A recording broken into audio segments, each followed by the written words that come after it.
ओ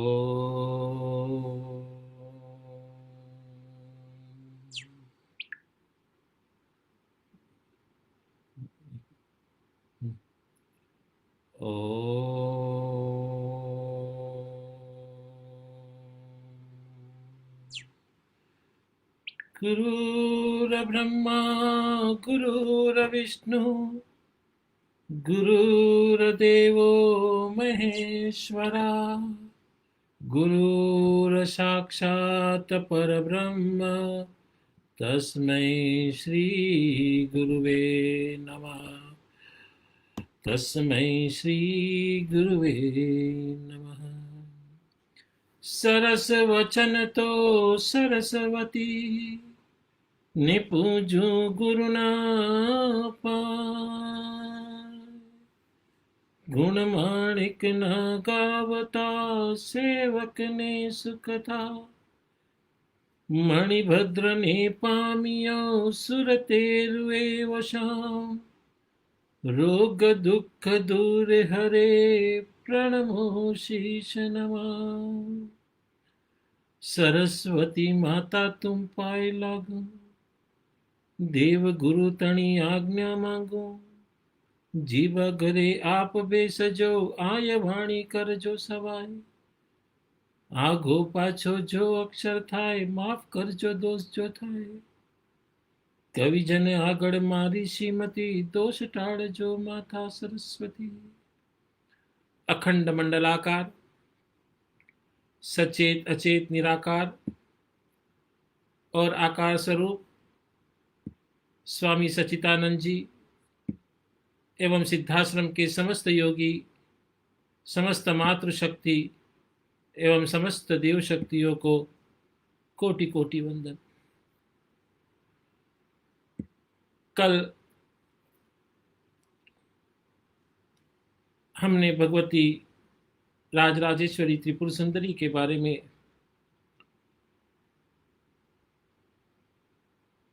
प्रवचन के माध्यम से आपको बताना क्या शुरुआत की हुई है।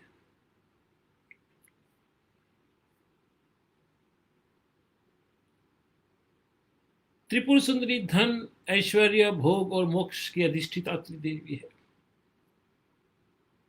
इससे पहले कि महाविद्याओं में कोई भोग तो कोई मोक्ष में विशेष प्रभाव है, लेकिन यह देवी समान रूप से दोनों ही प्रदान करती है। श्री विद्या तंत्र में प्रधान देवी श्री ललिता त्रिपुर सुंदरी को धन, ऐश्वर्य, भोग और मोक्ष की अधिष्ठिता बताया गया है। अन्य विद्याएं कोई मोक्ष की विशेष फलता है तो कोई भोग की विशेष फलदाता है, परंतु श्री विद्या के उपासना में ये दोनों ही लगातार मिलती रहती है। इसकी उपासना तंत्र में अति रहस्यमय गुप्त रूप है तथा पूर्व जन्म के विशेष संस्कारों से बदले भगवान बलवान होने पर भी श्री विद्या की दीक्षा योग माना है। इस विद्या के 3 स्वरूपों की उपासना होती है।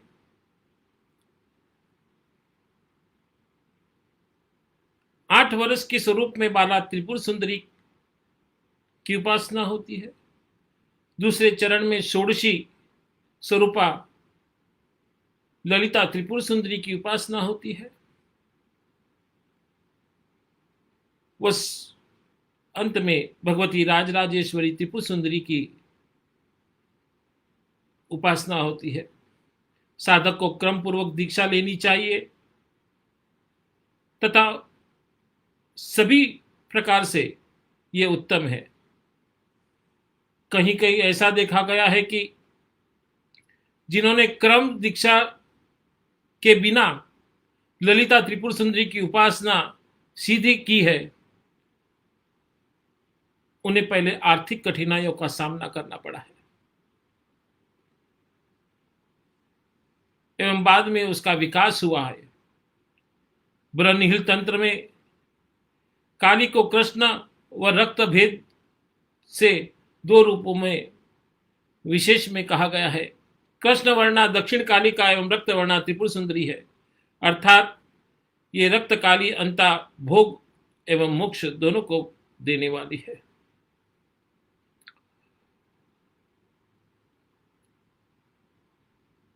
तो कल हमने कहा था कि भंडासुर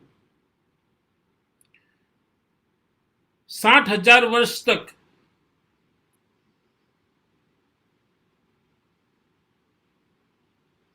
शिव जी के आशीर्वाद तले उन्होंने राजपाट किया। बाद में वह माया के इस तरह चपेट में आया और 4 पत्नियां होते हुए भी वह एक दिव्यांगना के मुंह में पड़ गया।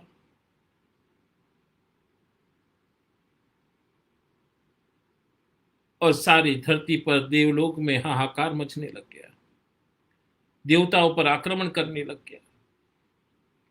इसी बीच देवर्षि नारद ने देवताओं के पास आए और उन्हें समझाया कि एक क्षण आमोद प्रमोद को छोड़ दो, अपने भविष्य को सुनहला बनाइए।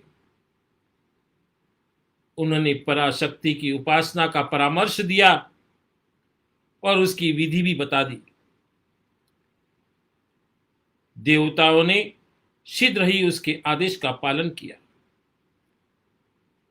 इधर दैत्यों के पुरोहित शुक्राचार्य ने भंडासुर के पास आए और उसके सावधान करते हुए कहा, देवता अपनी विजय के लिए हिमालय में पराशक्ति की उपासना कर रहे हैं। आपने देखा होगा कि जैसे देवताओं के गुरु बृहस्पति होते हैं, उस तरह असुरों के गुरु शुक्राचार्य के रूप में रहते हैं। तो भंडासुर के गुरु शुक्राचार्य ये भंडासुर को कहते कि सावधान हो जाओ, कि सारे देवता मिलकर हिमालयों के उस पर्वतीय श्रृंखलाओं के अंदर तप करने बैठे हुए और वो पराशक्ति की तप की साधना कर रहे हैं, और जो पराशक्ति उनको प्रसन्न हो गई तो तुम्हारी मृत्यु निश्चित है।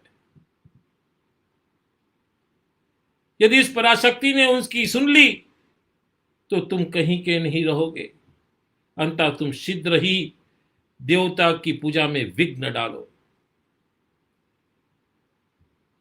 उस समय क्या हुआ, भंडासुर को अपने गुरु की वाणी सुनकर उनका आशीर्वाद प्राप्त करते हुए भंडासुर दल और बल के साथ देवताओं के ऊपर चढ़ाई कर बैठा। पर परा अंबा ने अपनी शरण में आए हुए देवताओं की रक्षा के लिए ज्योति एक अवलंब दीवार खड़ी कर दी, एक ज्योति पुंज खड़ा कर दिया।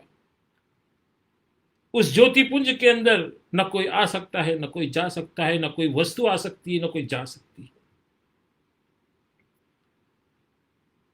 भंडासुर यह देखकर क्रोध से जल उठा। उसने दानवास्त्र चलाकर उसे तोड़ डाला, परंतु एक क्षण के अंदर पुनः अलंध्य दीवार खड़ी हो गई। जब भंडासुर ने वायास्त्र से इसे तोड़ा, किंतु तत्क्षण भंडासुर ने उसी दीवार को खड़ी देखा। तोड़ने में समय लगता था, किंतु दीवार खड़ी होने में समय नहीं लगता था। हार कर भंडासुर शोणितपुर लौट आया। भंडासुर लौट तो आया था, मगर किंतु उसके मन के अंदर देवताओं की दशा दयनीय हो गई थी।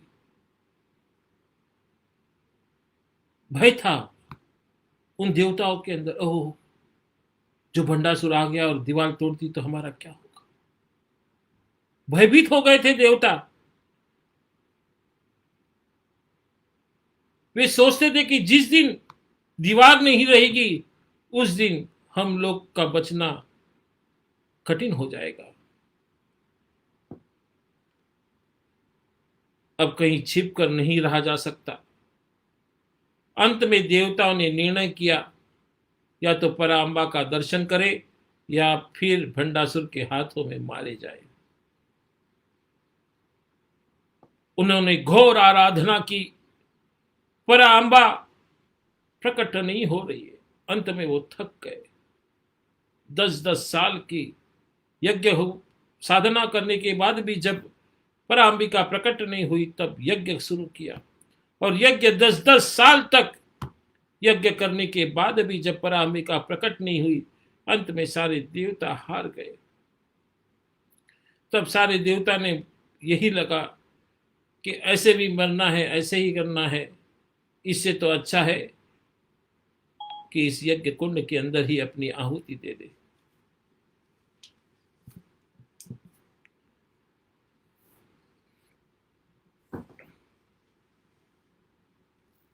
और जैसे ही इंद्र अपना शरीर उस हवन कुंड के अंदर जब झुकाने जाता है, तब पराम्बिका श्री यंत्र के रथ के ऊपर आरूढ़ होकर,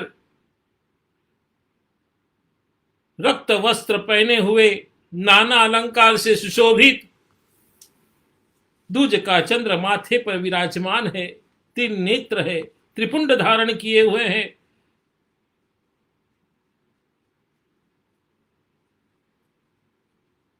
एक हाथ में पाश है, एक हाथ में अंकुश है, एक हाथ में धनुष्य है, तो एक हाथ में पंचरूप पुष्प रूपी बाण है।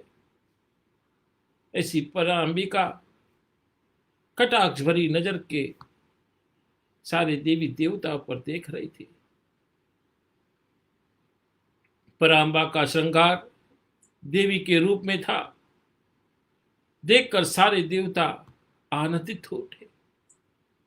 आहा, क्या सुंदर स्वरूप है, कितना तेजोमय है।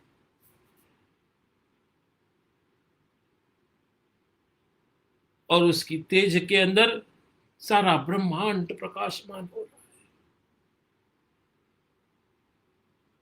उसकी आंखें ऐसे लग रही है कि सारे नक्षत्र तारे उसी के अंदर झूम रहे हैं। दूज का चंद्रमा माथे पर जैसे शांति का प्रतीक रूप में, अपने रूप में श्रृंगार के अंदर 4 चांद लगा रहा था। हीरे मोती माणिक पन्ने के आभूषण जैसे उस मां के स्वरूप के अंदर और चांद चांद लगा रहे थे। और उस श्री यंत्र के ऊपर, जो मूर्ता बिंदु के ऊपर, उस रुत रथ के ऊपर, पंच प्रेतासन के ऊपर आरूढ़ थे। और वो पंच प्रेतासन ब्रह्मा, विष्णु, ईश्वर, महादेव और शंकर महारुद्र, जिनके नाभि कमल पर विराजमान है। ऐसी पराम्बिका भगवान के सामने, सारे देवताओं के सामने प्रकट होती है।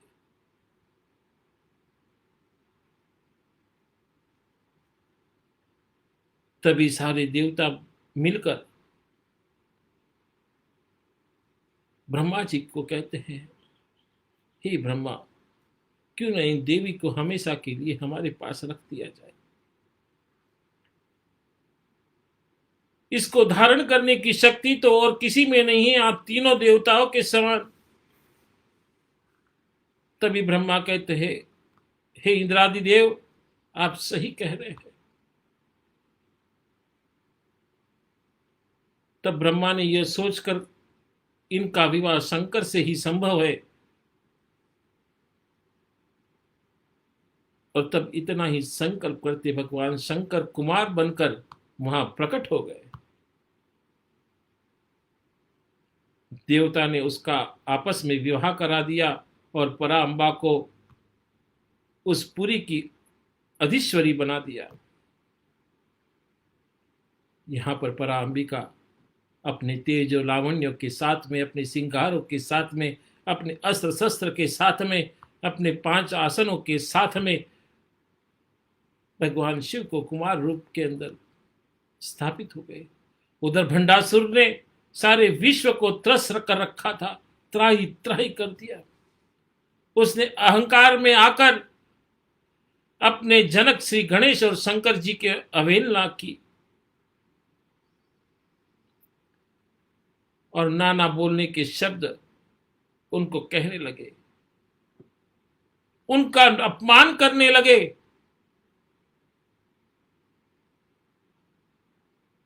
और जब कोई शिष्य गुरु का अपमान करता है, उसके देवताओं का अपमान करता है, एक बार, दो बार, तीन बार कुछ नहीं कहता, मगर जब अति हो जाती है तो उसको दंड देने का अधिकार भी उस गुरु को है। परिणाम स्वरूप भंडासुर के विरुद्ध गणेश जी का युद्ध छिड़ गया और युद्ध में गणेश जी ने परा अंबिका से, राजराजेश्वरी त्रिपुर सुंदरी से सहयोग मांगा। तब परा अंबिका अपने पूर्ण अस्त्र शस्त्र के साथ में, अपने आयुधों के साथ में विश्व की रक्षा के लिए ललिता अंबिका ने भंडासुर के साथ में युद्ध किया और ऐसा भीषण युद्ध हुआ, कितने हजारों साल तक वो युद्ध चला। और युद्ध में भंडासुर ने पाषाण का प्रयोग किया। पाषाण ये एक नाम का अस्त्र है जो ये बहुत ही गुप्त रूप से बताया गया थी। चक्र, ये सारे अस्त्र शस्त्र, ब्रह्मास्त्र, ये सब का उल्लेख आपको मिलेंगे, मगर पाषाण नाम का जो अस्त्र है ये बहुत ही गुप्त रखा जाता है, वो किसी को दिया नहीं जाता, मगर भगवान शिव ने भंडासुर को दिया था। तो पाषाण अस्त्र का प्रयोग किया, तब परा अंबिका ने गायत्री के द्वारा उसका निर्माण किया। गायत्री ने उस पाषाण अस्त्र को अपने अंदर समाहित कर लिया। जब भंडासुर ने स्मृतिनाश, बहुत, क्योंकि ये स्मृतिनाश अस्त्र भी अपने आप में बहुत बड़ा अस्त्र है,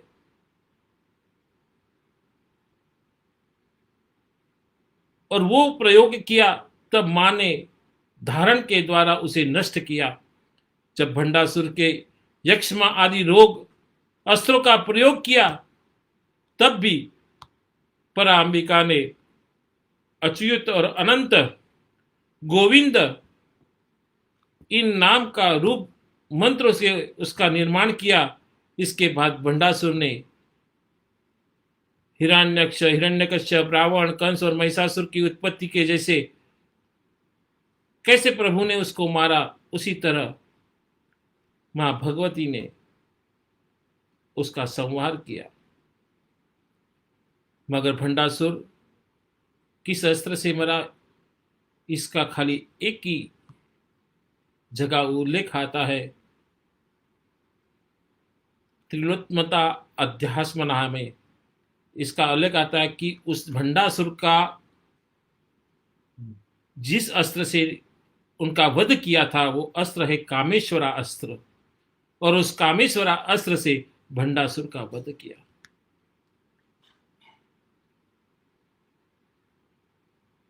और मां भगवती ने सारे देवताओं से इस सृष्टि को, पूरे त्रिभुवन को भंडासुर के प्रकोप से शांत करवाया।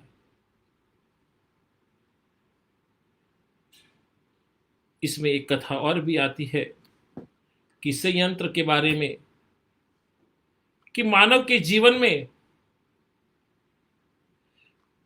समृद्धि, वैभव, संपत्ति, शक्ति, बुद्धि, सौंदर्य का समावेश होता है, और सांसारिक सुखों की कामना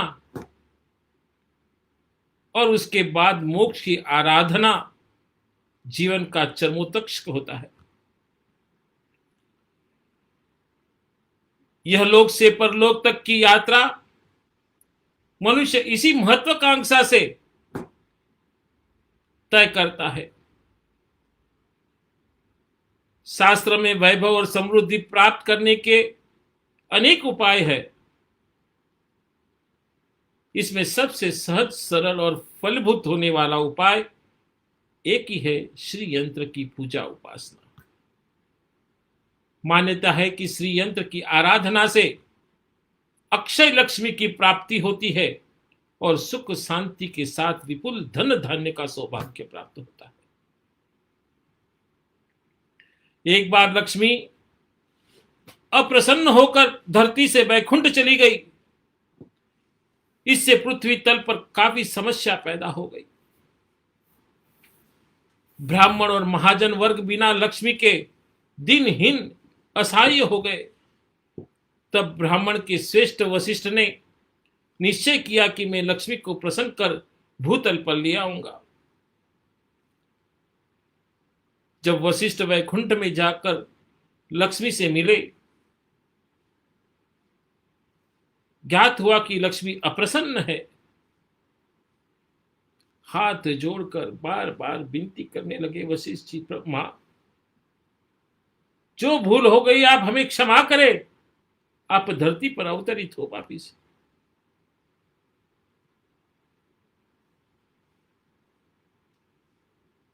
फिर भी वह किसी भी स्थिति में पृथ्वी पर आने को तैयार नहीं हुई। तब वशिष्ठ वहीं बैठे कर विष्णु की आराधना करने लगे। जब विष्णु प्रसन्न होकर प्रकट हुए तो वशिष्ठ ने कहा, हम पृथ्वी पर बिना लक्ष्मी के दुख और हमारे आश्रम उजड़ हो जाएंगे और धरती का वैभव समाप्त हो गया है। भगवान विष्णु वशिष्ठ के साथ लेकर लक्ष्मी के पास गए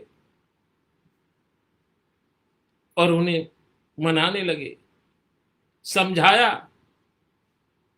कि हे लक्ष्मी, धरातल पे जाओ, तुम्हारे कारण सारे जीव जंतु दुविधा में पड़े हुए हैं। परंतु लक्ष्मी नहीं मानी और उन्हें दृढ़ता पूर्वक कहा कि मैं किसी भी स्थिति में वापस जाने को तैयार नहीं हूं, क्योंकि पृथ्वी पर साधना और शुद्धि नहीं है। और जहां साधना शुद्धि नहीं होती वहां लक्ष्मी का आगमन कभी नहीं होता। जिस घर में साफ सफाई नहीं हो, जिस घर में नारी का आदर नहीं हो,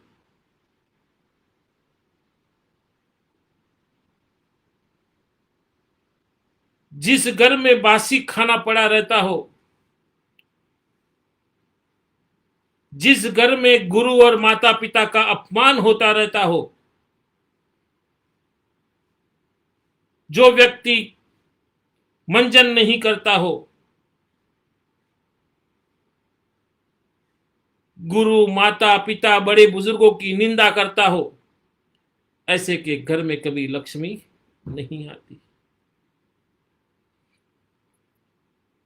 इसलिए लक्ष्मी कहती है कि पृथ्वी पर साधना और शुद्धि रही नहीं है तो मैं किसी भी हाल में धरती पर नहीं आऊंगी।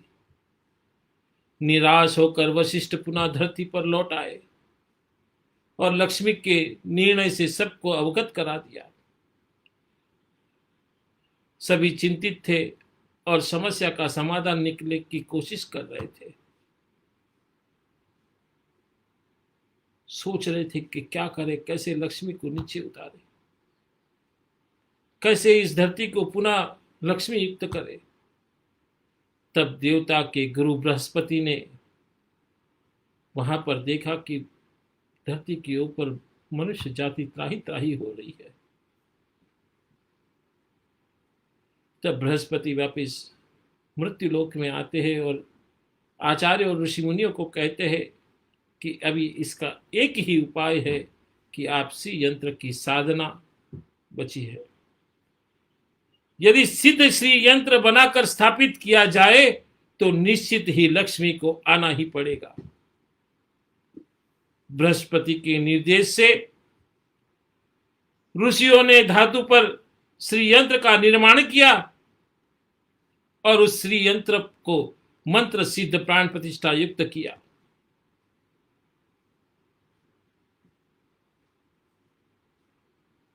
और उस सिद्ध यंत्र प्राण प्रतिष्ठा करने का वक्त जो समय बृहस्पति ने बनाया था कि वही था कि जब सूर्य आद्रा नक्षत्र के अंदर प्रवेश कर जाए, उस दिन जब श्री यंत्र को षोडोपचार पूजन होकर उसको विधि विधान से उसकी प्राण प्रतिष्ठा करके उसका रुद्र अभिषेक करके उसको श्री सूक्त से अभिषेक करके नित्य दिन केसर के पानी से अभिषेक, कस्तूरी के पानी से अभिषेक, हल्दी से अभिषेक, कुमकुम से अभिषेक, चंदन से अभिषेक, रक्त चंदन से अभिषेक, औषधियों से अभिषेक, ऐसे 18 प्रकार की औषधियों से अभिषेक करने के बताया गया है। और उसके पश्चात यज्ञ करने के लिए कहा गया।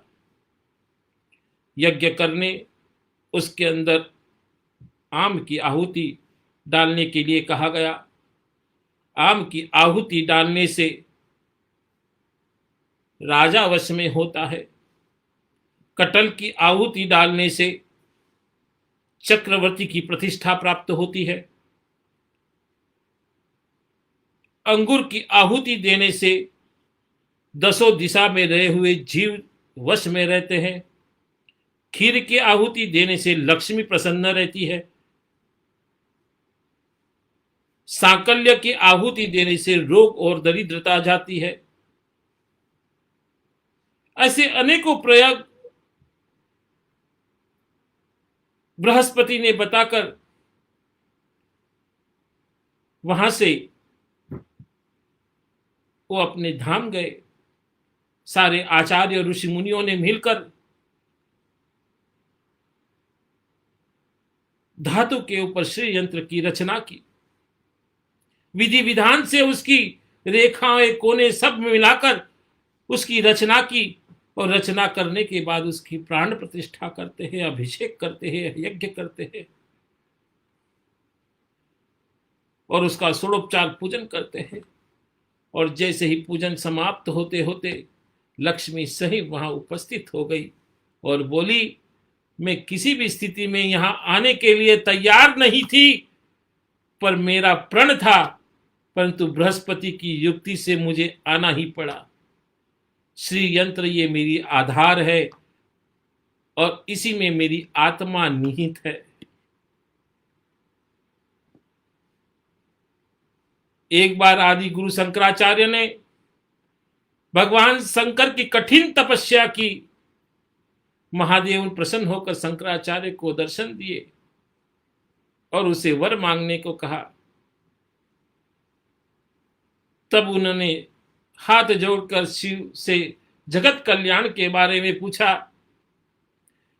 महादेव ने उनको भगवती राजराजेश्वरी त्रिपुर सुंदरी का स्वरूप श्री यंत्र के बारे में बताया और कहा कि श्री यंत्र त्रिपुर सुंदरी का आराधन स्थल है। श्री यंत्र में बना चक्र देवी का निवास स्थान है और उसका रथ भी यही है।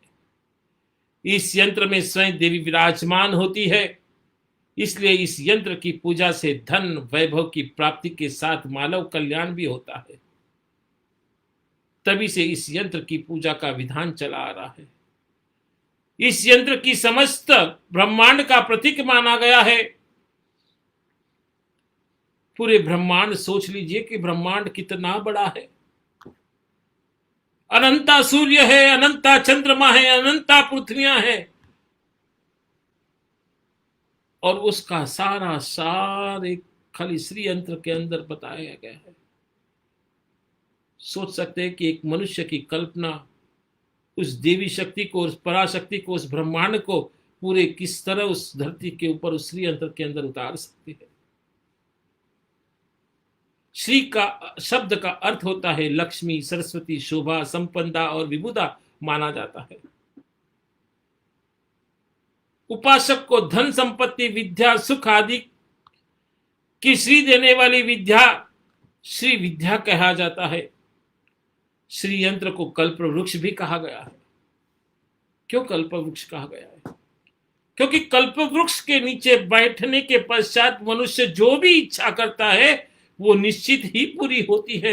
उसी तरह श्री यंत्र के पास बैठने से मनुष्य जब उसका ध्यान अर्चन और मंत्र जाप करता है और उसकी जो भी मनोकामना होती है वो निश्चित ही पूर्ण होती है। इसलिए उसको कल्प वृक्ष भी कहा गया है, जिसके सानिध्य में सारी कामना पूर्ण होती है, जो साधक को पूर्ण मान सम्मान और प्रतिष्ठा प्रदान करता है। दुर्गा सप्तशती में तो यहां तक कहा गया है, आराधितम सेवे निर्मा भोग सर्वाग प्रवर्गतः, कि आराधना किए जाने पर आदि शक्ति मनुष्य को सुख भोग स्वर्ग अपवर्ग देने वाली होती है।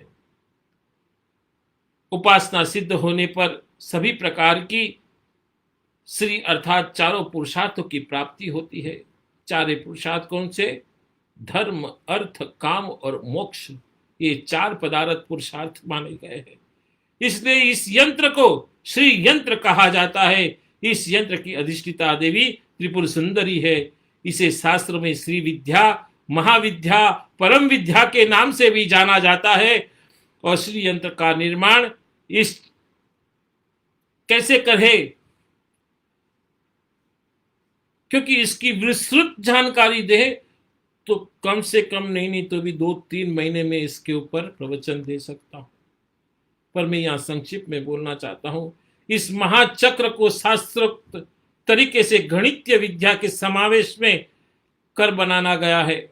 श्री यंत्र के मध्य में बिंदु है, बाहर भूपुर है, भूपुर के चारों तरफ 4 द्वार है और कुल 10 प्रकार के अवयव है, जो नियमानुसार है। बिंदु त्रिकोण षटकोण दशादश बहिर्दशादम चतुर्दशादम अष्टदलम कमलम षोडशदलम कमलम नित्यम वृत्त 3 भूपुरा।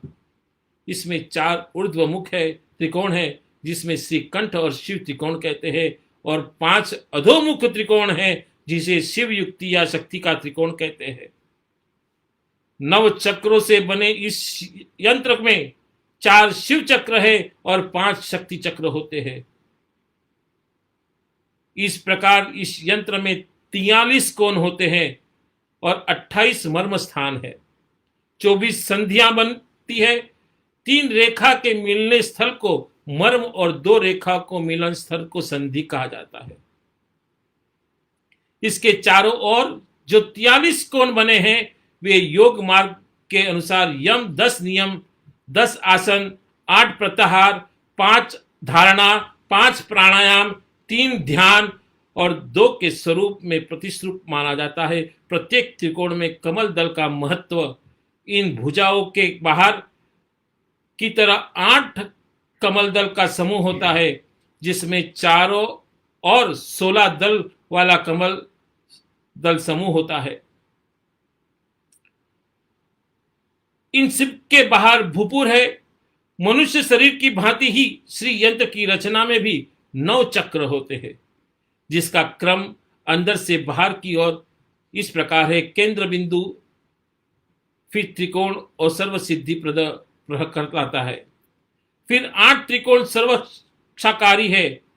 उनके बाहर के 10 त्रिकोण सर्व रोग नाशक है। फिर 10 त्रिकोण सर्वार्थ सिद्धि के प्रतीक है और उसके बाद 14 त्रिकोण सौभाग्यदायक है। फिर 8 कमलदल का समूह दुख मोक्ष आदि के निर्वाण का प्रतीक है। इसके बाद 16 कमलदल का समूह इच्छा पूर्ति का कारण है। अंत में सबसे बाहर वाला भाग त्रिलोक्य मोहन के नाम से जाना जाता है। इन 9 चक्रों की अधिष्ठात्री 9 देवियां के नाम शास्त्र में इस प्रकार बताए गए हैं। एक त्रिपुरा, दूसरा त्रिपुरेशी, तीसरा त्रिपुर सुंदरी, त्रिपुरा त्रिपुरवासिनी, 5वां त्रिपुरात्री, 6ठा त्रिपुरा मालिनी, 7वां त्रिपुर सिद्धा, त्रिपुरा 8वां त्रिपुरांबा, 9वां त्रिपुर सुंदरी। इस श्री यंत्र में 2816 शक्तियां अथवा देवियों का सूचक है और श्री यंत्र की पूजा इन सारी शक्तियों की समग्र पूजा है। यह बेहद शक्तिशाली ललिता देवी का पूजन चक्र है। इसको त्रिलोक्य मोहन अर्थात तीनों लोकों का मोहन यंत्र भी कहा जाता है। सोचिए, कहने का तात्पर्य यह है कि एक श्री यंत्र के माध्यम से उसको जो पूर्ण निष्ठा और श्रद्धा के साथ किया जाए तो मनुष्य के जीवन के अंदर सुख और दुख की परिभाषा खत्म हो जाती है।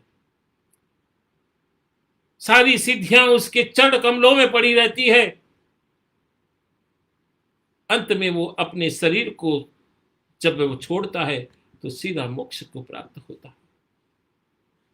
कितनी सुंदर, जो मनुष्य के पास में इतनी शक्तियां देने वाला श्री यंत्र है, तो मनुष्य दर दर भटकता है। ऐश्वर्य एवं लक्ष्मी की प्राप्ति के लिए श्री यंत्र के सन्मुख जो आप बैठ जाए, प्रतिष्ठित श्री यंत्र है आपके पास में, उसके ऊपर 16 संस्कार किए हुए हैं और उसके सामने बैठकर घी का दीपक जलाकर श्री सूक्त का पाठ करे, पंच देवा देवी को भोग लगावे, शीघ्र ही फल की प्राप्ति होती है। इस यंत्र को बेल वृक्ष की छाव में जो बैठकर जो इसका मंत्र जाप किया जाता है तो निश्चित ही उसकी जिसकी कुंडली में दरिद्र भी लिखा हो, उसकी कुंडली में कभी लक्ष्मी की प्राप्ति न लिखी हो, उसके घर में भी लक्ष्मी की प्राप्ति होती है। मगर जरूर है वो प्राण प्रतिष्ठित श्री यंत्र होना आवश्यक है। श्री यंत्र के सामने सूखे बेलपत्र को घी में डुबोकर उसकी आहुति दी जाए तो भी देवी प्रसन्न होती है और उसके घर में धन की प्राप्ति करवा देती है। कितनी व्याख्या करूं उसके ऊपर, जितनी कम है। श्री यंत्र को भोजपत्र पर, धातु पर, रत्नों पर बनाने की परंपरा, मान्यता है कि भोजपत्र की अपेक्षा में तांबे पर बने श्री यंत्र का फल 100 गुना बताया गया है और चांदी पर लाख गुना बताया गया है। सोने पर निर्मित श्री यंत्र का फल करोड़ों गुना बताया गया है। इसी तरह से जो माणिक का शिवलिंग आप जो स्थापित करें तो उसका अनंत फल बताया गया है। इसी तरह से अलग अलग धातु पर बने श्री यंत्रों को जीवन काल भी बताया गया है कि जीवन काल के अंदर जो भी इच्छा है वो पूरी हो सकती है। कि भोजपत्र पर 6 वर्ष तक, तांबे पर 12 वर्ष तक, चांदी पर 20 वर्ष तक और सोने की धातु पर और 50 साल तक। मगर माणिक के श्री यंत्र पर, स्फटिक के श्री यंत्र पर उसकी कोई भी शास्त्रोक्त बताई नहीं गए, उसकी अनंतता बताया गया है, उसका प्रभाव अनंता रहता है।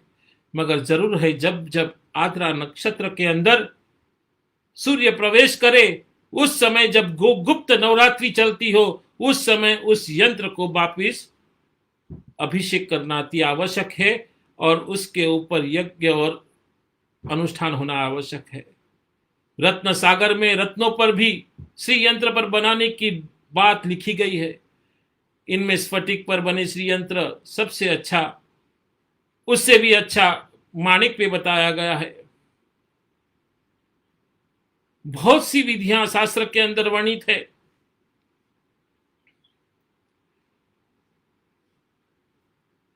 ऐसे श्री यंत्र ऐश्वर्य प्रदान करने में सक्षम माने गए हैं। इस यंत्र को तिजोरी में रखना चाहिए तथा ऐसी व्यवस्था करनी चाहिए कि उसे कोई अन्य व्यक्ति स्पर्श न कर सके। श्री यंत्र कामना के अनुसार बनाए जाते हैं तथा दुर्लभ होते हैं। रजत श्री यंत्र की स्थापना व्यवसायिक प्रतिष्ठा की उत्तरी दीवार पर की जानी चाहिए ताकि निमित्त श्री यंत्र का प्रयोग विशेष पूजन अनुष्ठान तथा हवनादि से निर्मित किया जा सके। श्री यंत्र की सिद्धियों की विधियां अनेक है। श्री यंत्र के निर्माण पर पूजन के लिए सर्वश्रेष्ठ मुहूर्त आद्रा नक्षत्र के अंदर गुप्त नवरात्रि के अंदर कहा गया है। उसके पश्चात दीपावली की रात्रि को श्री लग्न चलता हो, उस समय यंत्र का निर्माण करके, उसको पूजन करके, षोडशी मंत्र का उस पर जाप करके जो कार्य क्षेत्र पे रखा जाए तो दिन दुगनी और रात चौगनी वो तरक्की करता है।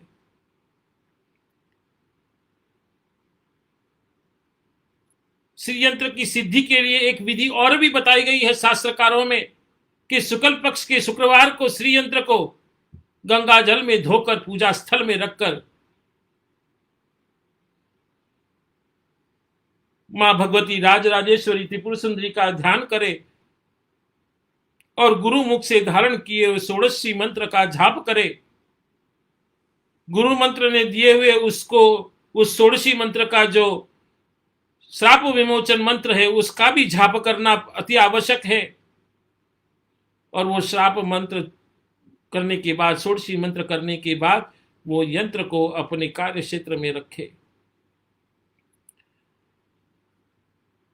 और इसके पूजन से श्री यंत्र को यंत्रराज का शिरोमणि, षोडशी यंत्र का देवराज भी कहा गया है। ऋषि दत्तात्रेय ने, दुर्वासा ने श्री यंत्र की मोक्षता माना है। जैन शास्त्रों में भी इसका उल्लेख मिलता है। जहां पद्मावती का पूजन अर्चन होता हो,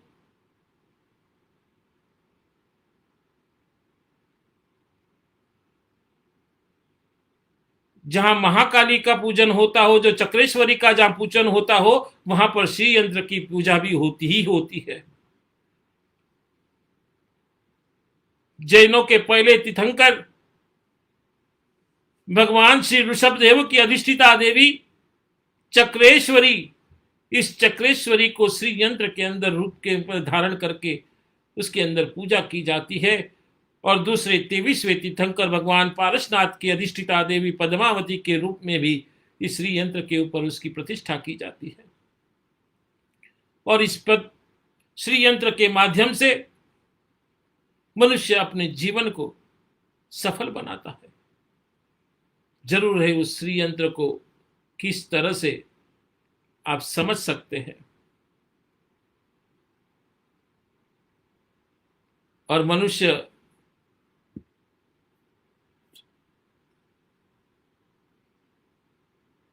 मन के अंदर इतने द्वंद्व पाल के रखता है कि कल वो सोचता नहीं कि मैं किसी के अज्ञान में बोल रहा हूं, क्या करूं क्या न करूं, बस दूसरे की निंदा करने में जुटा हुआ है। उसके पास इतना है तो मेरे पास क्यों नहीं। आए दिन ऐसी समस्या हर एक इंसान के अंदर देखी जाती है और अहंकार के वश में वो साधना और सिद्धि से बहुत दूर रहता है।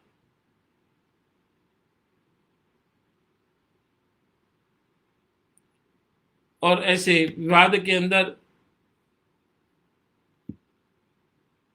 जब मनुष्य मन के भीतर यात्रा करने से डरता है,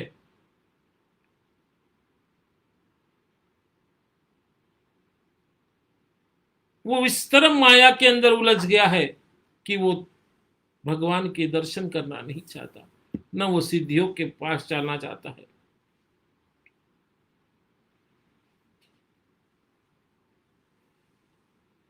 मन के भीतर यात्रा करने से सच में प्रभु के दर्शन होते हैं।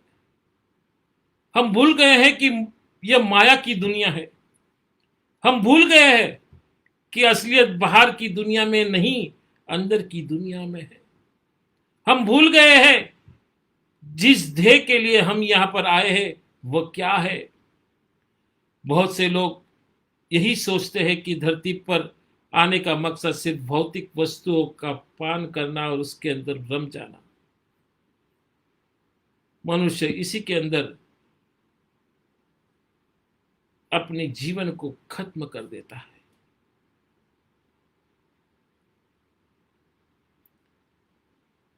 हम भूल जाते हैं कि यहां आने का मकसद क्या है, हम क्या करते हैं। हम रोज जो कर्म करते हैं, एक कर्म, दूसरे कर्म, तीसरा कर्म, चौथा कर्म, अध्यात्म के लिहाज से चाहे कर्म अच्छा हो या बुरा हो, सभी बंधन का कारण है।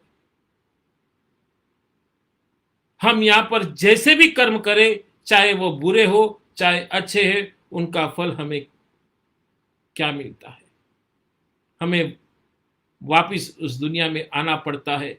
उन इंसान ये बात समझ नहीं पाता, क्योंकि वो सोचता है कि मुझे ये जिंदगी मिल गई है, अब मैं इसमें कुछ करके दिखाऊं। दिखाना किसको है? अगर कुछ करना है तो ऐसा करे जो प्रभु को दिखा सके। भजन करे, अभ्यास करे, प्रभु के नाम का जाप करे, हम एक अच्छी जिंदगी जिए, ताकि हमारे कदम तेजी से अपनी मंजिल की ओर उठ लगे। पर हम लोग क्या करते हैं? हम सोचते हैं अपने भाई बहनों को दिखाना है, अपने दोस्तों को बड़प्पन दिखाना है, तो चलो एक नई कार खरीद लो, नया मकान खरीद लो, ताकि उनको लगे कि हमारे पास बहुत अच्छी संपत्ति है, हम बहुत अच्छे हैं। और इंसान ऐसी जिंदगी जीना शुरू कर देता है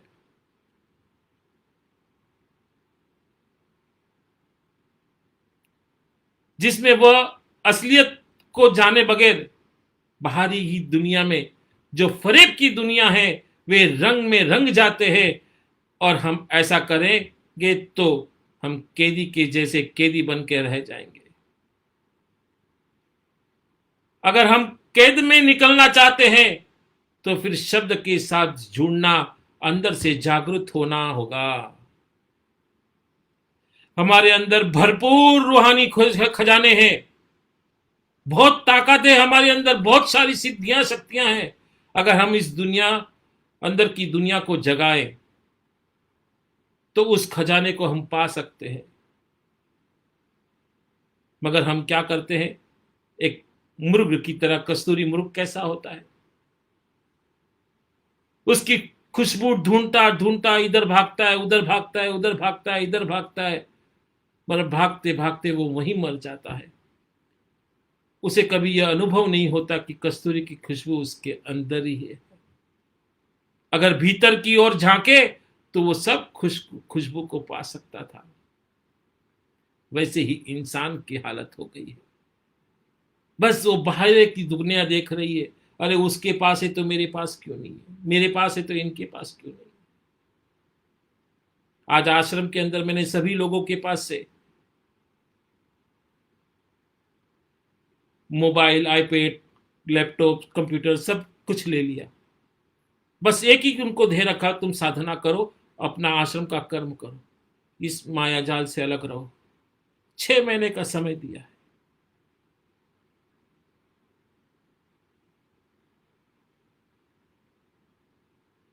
मौन रहने का भी कहा है, मगर कितने लोग रहते हैं, कितने लोग रहते ही नहीं है। फोन और कंप्यूटर तो मैंने जबरदस्ती ले लिए, मगर अभी उनकी बोली को तो कौन ले सकता है। मगर शिष्य वही होते कि गुरु के वचनों का पालन करे, तभी उसको सफलता प्राप्त हो सकती है। उसके अंदर सहनशीलता होनी चाहिए। और जब सफलता की कुंजी, सहनशीलता की कुंजी जब उसके हाथ लग जाती है, तो वो सब कुछ कर सकता है। अपना धैर्य कभी नहीं खोना चाहिए। सहनशीलता की सफलता की कुंजी है। जीवन हमेशा विनम्र रहे, मदद मांगे, और कुछ सीखते वक्त नम्रता ही बेहद आवश्यक होनी चाहिए। क्योंकि आप कुछ सीख रहे हैं, कुछ ले रहे हैं, तो नम्रता होनी चाहिए। गुस्से में हमेशा गलत ही होता है, इसलिए संयम बरते हमेशा। एक अच्छी सी कथा मुझे याद आती है। बहुत पहले मैंने सुनी थी कि एक गांव में एक दरोगा रहते थे, और उसी गांव के पास में एक संत रहते थे। उनके पास बहुत सिद्धियां और बहुत प्रभावी थे वो। उसने तब तक उस संत के बारे में सुना था, कभी मिलने का समय नहीं हुआ। वो मन ही मन उनको अपने गुरु मान बैठा। उन्हें गुरु मानने की इच्छा से वह दरोगा उनकी खोज में निकल पड़ा। आधा रास्ता पार करके बाद में दरोगा को रास्ते में चलते चलते धोती पहने हुए एक साधारण सा व्यक्ति दिखाई दिया। दरोगा ने उससे उस संत के बारे में, उनके आश्रम के बारे में पूछा। वह व्यक्ति दरोगा की बात सुनकर चुपचाप रहा। उनकी बात को सुना अनसुना कर अपना काम करता रहा। भला दरोगा को यह कैसे सहन होता, क्योंकि दरोगा था कि मैं पूछ रहा हूं और वो जवाब नहीं दे रहा। ओह, इतना बड़ा हो गया। ये बात दरोगा को सहन नहीं हुई, क्योंकि दरोगा के नाम से लोग थर थर कांपते हैं। दरोगा ने आव देखा न ताव देखा, लगा उल्टा सीधा बोलने। इस पर भी व्यक्ति मौन रहा, अपना काम ही करता रहा। दरोगा से जब नार आ गया तो उसने गुस्से में उसे एक ठोकर मारी और आगे बढ़ गया। थोड़ा आगे जाने पर दरोगा तो एक और आदमी मिला। दरोगा ने उससे भी संत के बारे में पूछा। वह व्यक्ति बोला, उन्हें कौन नहीं जानता, यहां पर वो तो उधर ही रहते हैं जिधर से आप आ रहे हैं। यहां से थोड़ी ही दूर पर तो उनका आश्रम है। मैं भी उनके दर्शन के लिए जा रहा हूं, आप मेरे साथ चलिए। दरोगा मन ही मन प्रसन्न होने लगे।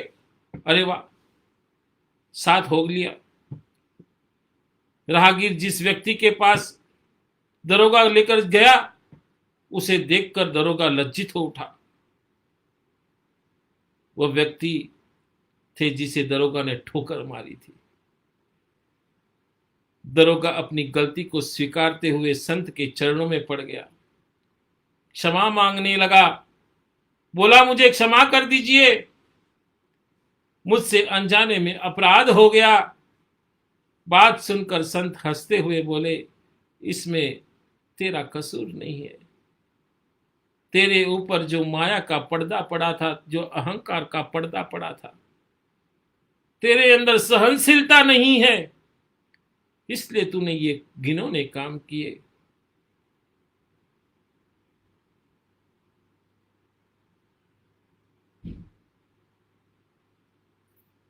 फिर भी उस दरोगा ने बार बार विनती करने पर, हाथ जोड़कर उनके चरण चूमने पर उन गुरु ने उसको माफ कर दिया। तो कहने का तात्पर्य यह है, यदि ईश्वर ने आपको कोई शक्ति प्रदान की है तो कभी किसी का बुरा न सोचो, नहीं करो। दूसरों का भला करने वाला सदा सुखी रहता है और ईश्वर की कृपा उस पर सदा बनी रहती है। इसलिए आज से ही प्रण ले कि हम किसी का भी बुरा नहीं करेंगे, सहनशीलता रखेंगे, धैर्य रखेंगे और गुरु ने बताए हुए मार्ग पर चलेंगे। निश्चित मैं आज आपको आश्वासन देता हूं, जो आप मेरे कहे अनुसार चले तो मैं आपको उस सिद्धि के मुकाम तक पहुंचा दूंगा और मैं फक्र से कह दूंगा कि आज नहीं, ये मेरा चेला नहीं, मेरा भक्त नहीं, ये मेरा शिष्य है। क्योंकि कल भी मैंने आपको कहा था कि चेला हमेशा चलता है, भक्त हमेशा भागता है और शिष्य ये सिरोधारी होता है। इसलिए मेरे जीवन के अंदर मुझे एक भी शिष्य मिल जाता है तो मैं अपने आप को धन्य समझूंगा। इसलिए किसी के बारे में बुरा सोचना नहीं चाहिए। एक छोटी सी कथा कहते हुए मैं आज के प्रवचन को विराम दूंगा कि एक व्यक्ति रास्ते में से जा रहा था, वहां पर यमराज आ गए सामने। उस व्यक्ति के हाथ में पानी की, उस समय एक चमड़े का रखता था कि चमड़े के अंदर पानी भरकर उसको पिलाया जाता था। वो चमड़े का पानी का प्याव उसके पास था। यमराज ने बोला कि मुझे जल पिला दो। उस व्यक्ति ने श्रद्धा भाव से उसको जल पिलाया। पानी पीने के बाद यमराज ने बताया कि मैं तुम्हारे प्राण लेने आया हूं, लेकिन तुमने मेरी प्यास बुझाई, इसलिए मैं तुम्हें अपनी किस्मत बदलने का एक मौका देता हूं। यह कहकर यमराज ने उसे एक डायरी दी, एक किताब दी, कहा कि तुम्हारे पास 5 मिनट है, इसमें तुम जो भी लिखोगे वही होगा, लेकिन ध्यान रहे केवल 5 मिनट। 5 मिनट के ऊपर 1 सेकंड मैं तुमको नहीं दूंगा। वो इंसान खुश हो गया।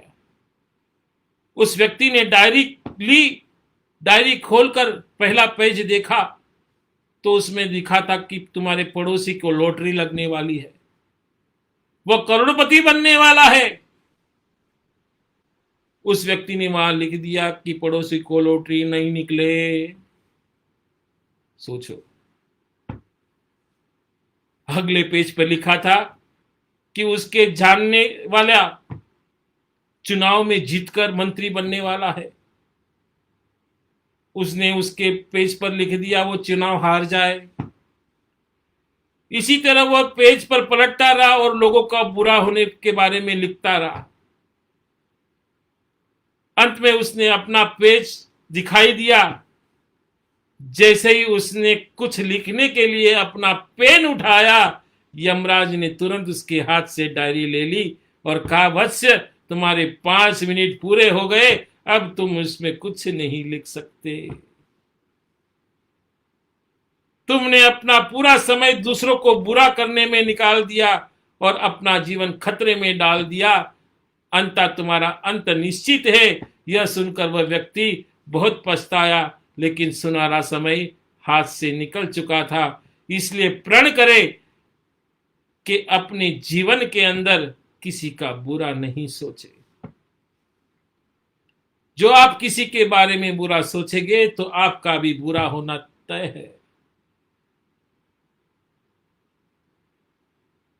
तो कल मैं श्री यंत्र के बारे में आपको और थोड़ा बहुत इस पे बताऊंगा। तो और जिसको भी श्री यंत्र चाहिए, क्योंकि अभी आद्रा नक्षत्र 21 तारीख से बैठने वाला है और 21 तारीख से अपने पद्मश्री सिद्ध योगपीठ चैरिटेबल ट्रस्ट के अंदर श्री यंत्र का मंडल पूजन होगा। श्री यंत्र का पूजन होगा जो तांबे के ऊपर भी होगा और चांदी के ऊपर भी होगा और स्वर्ण के ऊपर भी होगा और माणिक के ऊपर भी होगा। तो जिसको भी श्री यंत्र चाहिए, फिर चांदी का हो, तांबे का हो या स्वर्ण का हो, जिसको भी चाहिए कार्यालय के अंदर अपना नाम अंकित करा ले। जो पास में रहता हो 9 दिन के लिए उसको आना अनिवार्य है, वो कहीं जा नहीं सकता।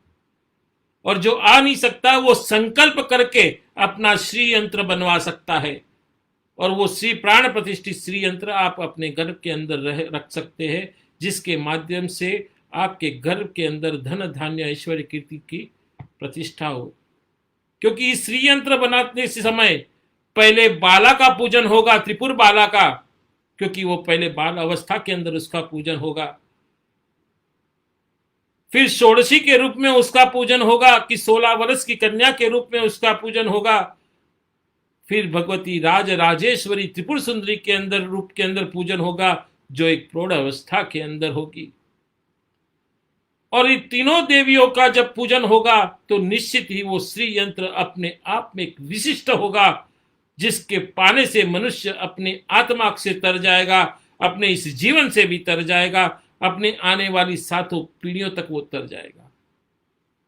और जिन जिन लोगों ने इस ये यंत्र को बनाकर अपनी प्रतिष्ठा की है, उनको भी मैं निवेदन करता हूं वो अपना श्री यंत्र लेके आए, उस यंत्र के ऊपर वापिस पुनः अभिषेक कराए, यज्ञ के पास रखे, उस वेदी के ऊपर रखे, जिसके अंदर और भी ऊर्जा प्राप्त हो और वो चैतन्यता हमेशा बनी रहे।